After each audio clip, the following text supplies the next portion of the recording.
નમસ્કાર મિત્રો, અમારી ચેનલમાં આપનું સ્વાગત છે। આજની આ સ્ટોરી સાંભળવાથી તમારું હૃદય દ્રવી ઉઠશે। જુઓ આ વિડિયો।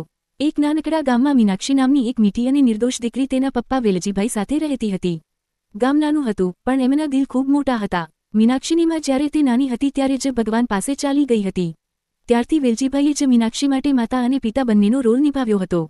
તેઓ ખેતરમાં મહેનત કરતા અને સાંજે થાકી ગયેલા ઘરે આવતા, પણ મીનાક્ષીનો હસતો ચહેરો જોઈને તેમની થાક તરત જ ઉડી જતો। મીનાક્ષી પણ ખૂબ સમજદાર હતી। સ્કૂલમાંથી આવીને તે ઘરનું કામ કરી લેતી અને પપ્પા માટે પાણી અને ચા તૈયાર રાખતી। તે હંમેશા કહેતી, પપ્પા, તમે બહુ મહેનત કરો છો, એક દિવસ હું મોટી થઈને તમને આરામ આપીશ।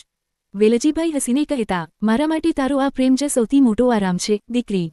એક દિવસ ગામમાં ભારે વરસાદ પડ્યો। ખેતરમાં નુકસાન થયું અને વેલજીભાઈ ખૂબ ચિંતિત થઈ ગયા। ઘરમાં પૈસાની તંગી આવી ગઈ। મીનાક્ષીએ આ વાત સમજી લીધી। તે બીજા દિવસે સ્કૂલ બાદ ગામમાં નાના બાળકોને ટ્યુશન કરાવવા લાગી, જેથી થોડા પૈસા કમાઈ શકે। જ્યારે વેલજીભાઈને ખબર પડી, તેમની આંખોમાં આંસુ આવી ગયા। દીકરી, તારે આ બધું કરવાની જરૂર નથી, મીનાક્ષી સ્મિત કરીને બોલી। પપ્પા, તમે મારા માટે આખી દુનિયા છો। હવે મારો વારો છે તમારી મદદ કરવાનો। તે દિવસથી બંને એકબીજાનો સહારો બનીને જીવનની મુશ્કેલીઓનો સામનો કરવા લાગ્યા। ગરીબી હતી, પણ પ્રેમ અને સમજણ એટલી હતી કે કોઈ મુશ્કેલી મોટી લાગતી નહોતી। સમય જતાં મીનાક્ષી મોટી થઈ અને સારી નોકરી મેળવી। તેણે પોતાના પપ્પા માટે એક નાનું સુંદર ઘર બનાવ્યું। એક દિવસ તેણે વેલજીભાઈનો હાથ પકડીને કહ્યું, પપ્પા, તમે મને જીવન આપ્યું, આજે હું તમને સુખ આપું છું। વેલજીભાઈની આંખોમાં ખુશીના આંસુ હતા। મને તો તારા જેવી દીકરી મળી એ જ મારું સૌથી મોટું સુખ છે।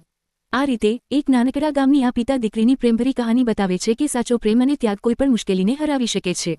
મિત્રો, આ કહાની તમને કેવી લાગી, કોમેન્ટ કરીને જરૂર જણાવજો। ચેનલને સબસ્ક્રાઇબ કરવાનું ભૂલતા નહીં। ફરી મળી આવી જ કહાની સાથે, ત્યાં સુધી આપ સૌનો ખૂબ ખૂબ આભાર। જય માતાજી।